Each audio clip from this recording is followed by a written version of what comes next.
Aliza Man, si përkufizoi dashuria brenda organizatës gjatë kohës që ju ishit pjesë e saj? خیلی ممنون که منو دعوت کردین این روز والنتاین که برای مردم آلبانی خیلی ارزش داره که در مورد عشق صحبت بکنیم. اگر شما عضوی از سازمان Brenda organizatës Mujahedine të popullit të Iranit, dashuria nuk përkufizohej si një ndjenjë njerëzore dhe e natyrshme mes individëve.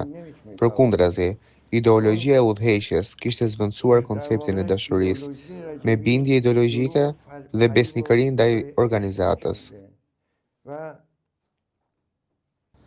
Antarëve u mësoi se kjo formë dashurie është e imponuar dhe e drejtuar vetëm ndaj udhëheqjes së strukturës organizative, duke bllokuar çdo ndjenjë të natyrshme njerëzore, si dashuria për familjen, partnerin apo jetën personale.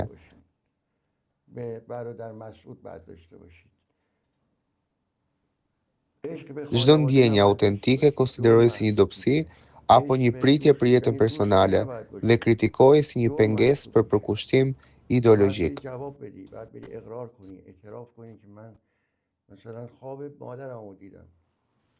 Na mësoi se çdo lidhje emocionale jashtë organizatës ishte një formë varësie që na largonte nga misioni. Dashuria e vërtetë sipas tyre ishte vetëm ajo që i përkushtoi organizatës. Në këtë mënyrë, ndjenjat njerëzore zvendësoheshin me bindje ideologjike dhe individi gradualisht humbiste aftësinë për të përjetuar emocione të natyrshme në mënyrë të lirë. Çdo përpjekje për të ruajtur një lidhje emocionale interpretohej si egoizëm apo mungesë besnikërie ndaj strukturës. A ju kërkohej të vendosnit organizatën mbi familjen apo marrëdhëniet personale dhe si realizoi kjo në praktikë?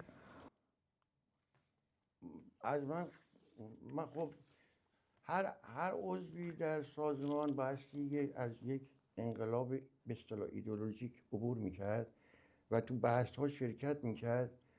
Po, në mënyrë të qartë dhe të drejtë për drejtë, kërkohej që organizatat të vendosej mbi çdo marrëdhënie familjare dhe personale. Në praktik, kjo realizoi përmes izolimit gradual nga familja dhe kontrollit të vazhdueshëm emocional. Unë vetë kam qenë i martuar, por nuk e takoja gruan time.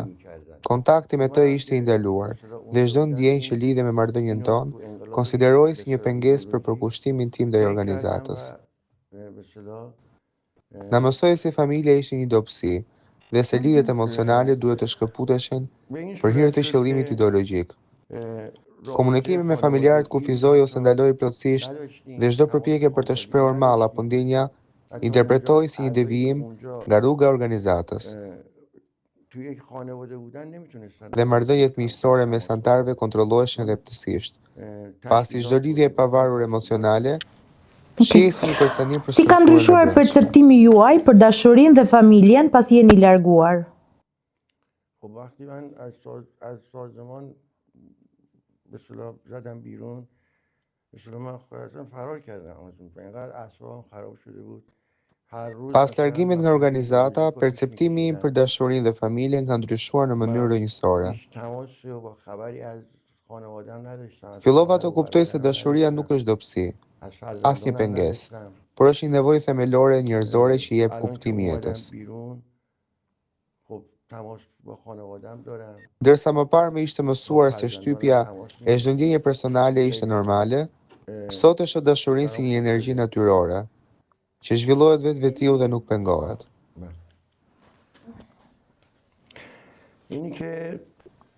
Largimi më dha mundësi të reflektoj mbi marrëdhëniet që kisha humbur dhe mbi faktin se sa e rëndësishme është familja në jetën e një individi.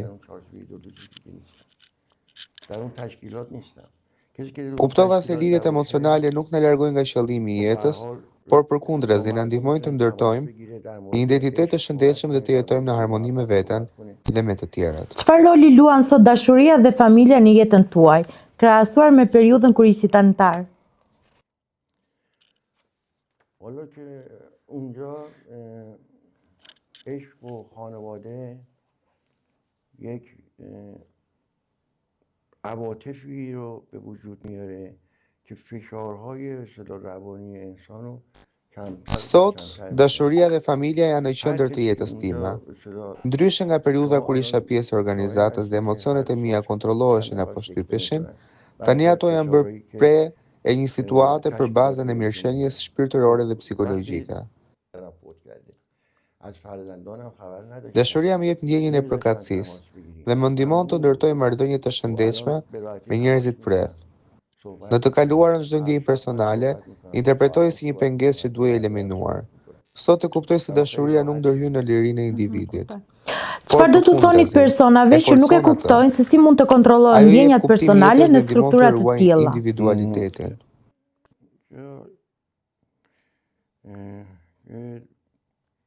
چیزی که من میتونم به چیز بگم به Kontrolli i ndjenjave personale në struktura të tilla nuk ndodh menjëherë. Në fakt është një proces i ngadalt dhe i vazhdueshëm. Fillimisht individi izolohet nga familja dhe miqt, duke privuar nga burimet natyrore të mbështetjes emocionale. Më pas, përmes edukimit ideologjik i mësohet se ndjenjat personale janë pengesë për arritjen e një qëllimi më të madh. Por gradualisht, individi fillon të shtyp emocionet e tij dhe të zvendësojë lidhjet njerëzore me bindje të imponuara. Kur kjo ndodh për një periudhë të gjatë kohore, mënyra se si ai mendon ndjenjën ndryshon rrënjësisht. Prandaj, është shumë e rëndësishme të kuptohet se kontrolli emocional në struktura të tilla është një rezultat i një procesi të vazhdueshëm, ndikimi psikologjik. Aldo, përshëndetje. Përshëndetje social. Cili ka qenë aktiviteti kryesor i shoqatës Nexhat Albania gjatë kësaj periudhe në ndihmën e refugjatëve? Në fakt, mund të them që çdo aktivitet ka patur veçantinë e vet, edhe nuk mund të them dot një aktivitet i cili ka qenë më i rëndësishmi, sepse çdo aktivitet është krijuar për të integruar dhe për të dhënë një mesazh për këtë komunitet, përveç këtij komuniteti normalisht dhe për komunitetin shqiptar, që është masivisht informuar tashmë rreth komunitetit iranian në Shqipëri, dhe për të treguar një lloj bashkëtese të këtij komuniteti që tashmë ka pranuar të jetojë këtu dhe për arsye diplomatike ndërkombëtare kanë ardhur dhe të shohin vendin shqiptar si një vend të dytë të lindjes së tyre dhe kanë gjetur këtu atë që ka munguar gjithë jetën. Dhe këto mesazhe ne i kemi sjellë nëpërmjet gjithë këtyre aktiviteteve. Por për hir të së vërtetës mund të veçoj një aktivitet të datës 8 mars, ku ka qenë dita e nënës dhe gruas, dhe jemi drejtuar me mesazhe shumë të forta edhe prindërve dhe nënave që ndodhen në shtetin e Iranit dhe janë në pritje për të takuar fëmijët e tyre dhe duke mos ditur fatin se si ka vijuar jeta e tyre, si kanë evoluar gjërat dhe se si në çfarë kushtesh ndodhen fëmijët e tyre, sepse distanca me fëmijën mund të jetë disfata më e madhe që mund të përjetojë njeriu në këtë kohë ku jetojmë. Por mund të them që emigracioni është një plagë që i përket çdo shoqërie dhe lidhur dhe me faktin e emigracionit, unë kam realizuar dhe një dokumentarin tim të dytë në fakt, një që është bërë në Dubai dhe në Gjirin Persik, ndërsa tjetri është bërë së fundmi në Iran dhe është gati për lançim. Cilin e kemi parë dhe të përgëzoj. Faleminderit shumë. Dhe këto janë projekte të cilat kanë shumë vlerë për mua si presidenti i kësaj shoqate, por njëherëzi edhe për mesazhet që duam të përcjellim dhe për ndihmën që duam dhe kontributin që duam t'i japim këtij komuniteti. Sa është aktualisht numri i personave që po asistoni dhe cilat janë nevojat më emergjente që ato kanë? Ne kemi rreth 30 persona, por për hir të së vërtetës nuk është se është një numër shumë i lartë në krahasim me pritshmërinë që unë kam, sepse ndodhen mbi 3.000 iranianë të cilët janë të izoluar në kampin e Mekut. Dhe përpjekjet e mia janë mbi të gjitha dhe për ata të cilët janë atje dhe dëshirojnë që të integrohen, por e kanë të pamundur për shkak të politikave të kampit të refugjatëve që ndodhen në organizatën e Mekut. Arsyet për cilat ata ndodhen janë sepse po shpresonin për një jetë më të mirë dhe kanë ardhur në Shqipëri për të gjetur ndoshta dashurinë e jetës tyre, një profesion më të mirë. Edhe duke qenë se jemi tek tema e dashurisë, dua të them që ne për fat të mirë kemi shumë iranianë të cilët janë martuar tashmë dhe janë integruar familjarisht, kanë dhe fëmijët e tyre këtu në Shqipëri, kanë krijuar fëmijët shqiptar iranian që janë aq të bukur dhe janë krijesa të një fryti të një dashurie shumë të madhe që kanë gjetur këtu në Shqipëri dhe jam shumë i lumtur për këtë gjë dhe pse jo shumë iranianë të tjerë të dalin nga i kamp dhe ta përjetojnë këtë lumturi, sepse nuk ka gjë më të bukur se ti jesh prind dhe të përjetosh dashurinë. Sidomos sa e vështirë mund të jetë për një refugjat i cili ka vështirësitë e veta, vështirësitë e gjetjes së gjuhës. Meqense the për sfidat, gjuha është elementare, por ne jemi munduar që të krijojmë platforma dhe kushtet e duhura për të krijuar mësimin e gjuhës shqipe, sepse do i duhet shumë si hapi elementar për tu integruar në shoqërinë shqiptare, për vendet e punës, për marrëdhëniet me njerëzit, marrëdhëniet që dhe rrjetet që krijohen në Shqipëri. Sfidat janë shumëta, por ne do jemi gjithmonë pranë tyre për të realizuar çdo nevojë të tyre. Çfarë sfidash hasni më shpesh në procesin e integrimit social dhe familjar të refugjatëve në Shqipëri? E përmendëm pak më parë gjuhën, por vlen të thuhet edhe fakti i dispozitave normative ligjore, të cilat përkojnë me nevojat e legjislacionit për të përshtatur me kushtet dhe habitatin dhe hapësirën që të krijon shteti shqiptar për të bërë të mundur integrimin e tyre. Vlen të thuhet që prej shumë kohësh kriminologët e shoqatës, përkatësisht gjej rastin për t'i falendëruar Ela Dedën, e cila deri vitin e kaluar ka bërë një punë shumë të madhe për rinovimin e leveve të qëndrimit, se të cilat ishin me afate të shkurtra 2 apo 3 mujore dhe më pas synohet për afate qëndrimi më të gjata, dhe më pas avokatët tanë të cilët janë pjesë e shoqatës dhe janë munduar që të kryejnë të gjitha veprimtaritë ligjore për të qenë komfort ligjit në çdo situatë dhe në çdo nevojë. Por një sfidë e madhe është veprimtaria ligjore, le të themi, sepse një huaj në Shqipëri nis çdo gjë nga zero. Dhe nëse ti nuk e le qëndrimi, e ke të vështirë të gjesh një kartë telefoni, të kesh një kartë shëndeti për të vizituar në spital, për të kryer një operacion. Mosha është relativisht e madhe e tyre, një pjesë e madhe prej tyre ka një moshë të thyer dhe nuk janë të aftë ndoshta as të punojnë. Dhe ne mundohemi shumë që të marrim më të mirën e tyre dhe të japim dhe ne më të mirën tonë tek ata, se kjo është një bashkëtesë e cilën ne kemi zgjedhur ta bëjmë dhe duhet ta çojmë deri në fund. Sigurisht që sfidat janë të shumta, por do mundohemi që t'i gjendemi në çdo nevojë të tyre. Në gjë rastin që t'i drejtojmë dhe shtetit shqiptar për lejet e qëndrimit të rishikohet dhe të rishërtohet si gjë, sepse çdo refugjat që vjen në Shqipëri dhe dakorsohet në mënyrë diplomatike nga vetë shteti për të ardhur këtu, sigurisht që gjë elementare është të ketë lejen e qëndrimit dhe duhet patjetër për të integruar ky komunitet këtu të pajisem me këto leje qëndrimi. E kuptoj. Sot është Shën Valentini, Aldo. Po. Një ditë që simbolizon dashurinë dhe lidhjet familjare. Çfarë do të thotë kjo ditë për refugjatët që kanë vite pa kontakt me familjen? Dashuria është shumë komplekse. Do të thonë, është një multivitamin që shpirti ka nevojë gjithmonë që të ushqehet.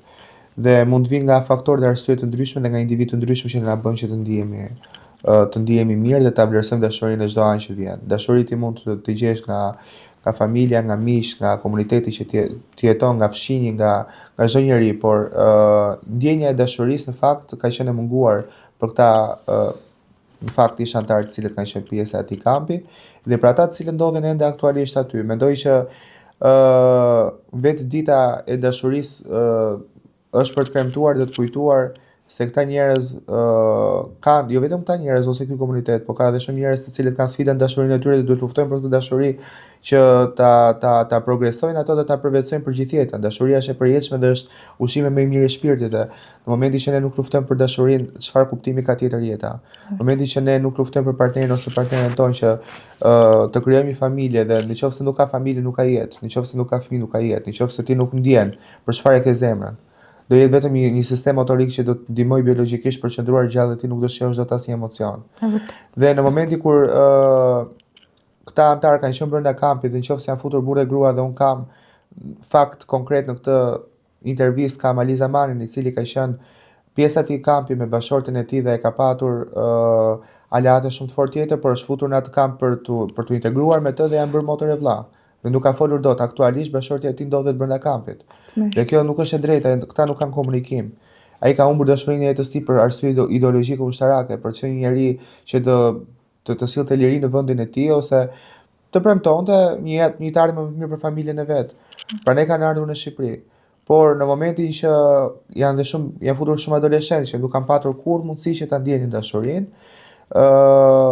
për mua është një humbje shumë e madhe dhe ndërkohë vjojnë ende të qëndrojnë peng i ideologjisë së shtypur për të nënkuptuar se atyre i bëhen shantazh për mos dalë. Domethënë, dhe nëse dalin më ushtar nga pas. Dhe i thuhet që ju nuk duhet të dilni, do dilni vetëm për të bërë pazar dhe do ktheheni prapë brenda kampit dhe kur do kenë mundësinë ata të kuptojnë dashurinë e jetës tyre ose nuk e kanë fare këtë si koncept dhe për këtë më vjen shumë keq. Domethënë është gjëja ndoshta më e madhe që kanë humbur të pasurit një partnere, nuk është vetëm nevojë biologjike, është nevojë shpirtërore. Në vërtet. Dhe për moson është më shumë nevojë shpirtërore dhe për kujdesja. Megjithatë unë e përgëzoj dhe për mendimin që Aliu tha që dashuria është pak muhabet në gjuhën e tij, shoqëri, respekt, po janë virtyte të cilat njeriu duhet i përjetojë në jetën e vet dhe ne duhet luftojmë shumë për të realizuar këto gjëra. Sipas jush, pse për shumë anëtar të MEK dashuria apo krijimi i familjes ka qenë diçka e ndaluar? Ka qenë dhe është. E kam menduar këtë dhe në fakt un kam 5 vite që jam bashkuar pjesë e kësaj shoqate dhe kam patur fatin që t'i drejtoj vitin e fundit për një vit. Dhe sa më shumë kalonin vitet, më shumë kuptoja rreth tyre. Nisi thjesht si një histori e eksperiencë televizive që unë drejtoja emisionin tim dhe duke njohur rreth historisë të tyre zbulova edhe më shumë. Një pjesë nga historitë sa më shumë kupton, të shtyn më shumë të dish më shumë. Dhe ndoshta është dhe fakti i gazetarisë që ty të shtyn që të ulumtosh edhe të mësosh më shumë. Por kam kuptuar se atje nuk është çështje ideologjike. Këta e kanë pranuar të jenë të tillë. Kanë pranuar të jenë të dashuruar dhe familja e tyre do të jetë vetëm ideologjia për të ikur nga vendi i tyre dhe për të qenë aty të izoluar. Por ato ndoshta për ata nuk është izolim brenda aty. Ata kanë pranuar të jetojnë atë lloj forme sepse thjesht ndoshta për ata kur nuk di se si është një jetë tjetër, nuk e se si ta zgjedhësh atë. Dhe ne pra ne jemi këtu për të kuptuar që jashtë atyre kangjellave ka një jetë që i pret të zhvillohen. Ka një jetë që i pret të zhvillohen si njerëz, të zhvillohen shpirtërisht, të integrohen dhe ka familja atij që po i presin. Ndoshta disa prej tyre nuk e din, po i kanë vdekur dhe prindërit. Dhe kjo është vuajtja më e madhe. Prindërit të cilët në ditët e fundit të agonisë dhe të pritjes për të parë dhe njëherë siluetën e fëmijës së tij që nuk e ka më koncepte se si në çfarë gjendje biologjike, shëndetësore, emocionale mund të jetë në këto momente, është vuajtja më e madhe. Unë e kuptoj qoftë si prind, qoftë si shoku dhe miku i tyre, por është një situatë shumë barbare që në epokën moderne ku jetojmë në vitin 2026 është për mendimin tim turp dhe pafalshme ta lejosh veten të komandohesh politikisht. Dhe nuk mendoj që ka një politikë botërore për të ndikuar në mirëqenien sociale dhe familjare.